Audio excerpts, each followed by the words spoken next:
Supporters of local television programming are urging others to visit with their members of Congress while they're back home on recess to join Montana Senator Jon Tester, along with Wyoming's Mike Enzi and John Barrasso and Colorado's Michael Bennet, in letting the Satellite Television Extension and Localism Act reauthorization, or STELAR, expire at the end of the year. Senator Tester says everyone, not just those in urban areas, should have access to local news, weather forecasts, and more. It is just really important. I mean, we've had some incredible wildfires the last few years. This is just one example. We've had floods recently.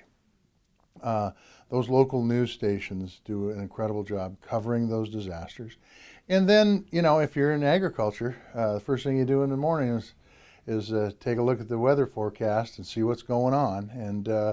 And oftentimes, for me anyway, you turn on the TV and then you get out of bed and you're listening while you're getting dressed and getting ready, and you're hearing that weather forecast. If in fact they didn't supply these local channels through their satellite network, then you're just flat out of luck. You got to go to a different way to get your information, which I think is totally unnecessary. Whitney Klasna is a farmer and rancher and agricultural leader from Lambert, Montana. She says people like her in rural America should have access to local television programming, just like they have access to locally raised beef for their dinner tables. So I live in an area where I don't actually get local state television in eastern Montana. I get North Dakota television. We don't even get local PBS. We can't even figure out what's going on in Montana politics or anything in our local news. So having that local TV aspect is huge. And I'm a huge proponent of buying local beef and having that access to the people in our communities that they can buy local beef. Why can't we have local television too?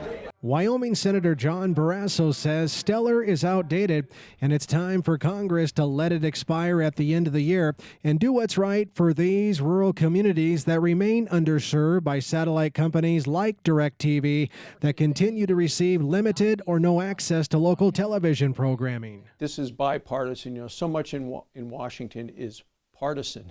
This is still very political because it's urban versus rural. So we have the whole Rocky Mountain West, Montana senators, Wyoming senators, Colorado senators, all with concerns about people in local areas being able to get local news and weather updates, alerts about emergencies. That's what we're focused and fighting for, and that's what we're going to continue to do. The bill that was introduced in the law from 30 years ago, about 15 years ago, said, we're going to fix this for local communities.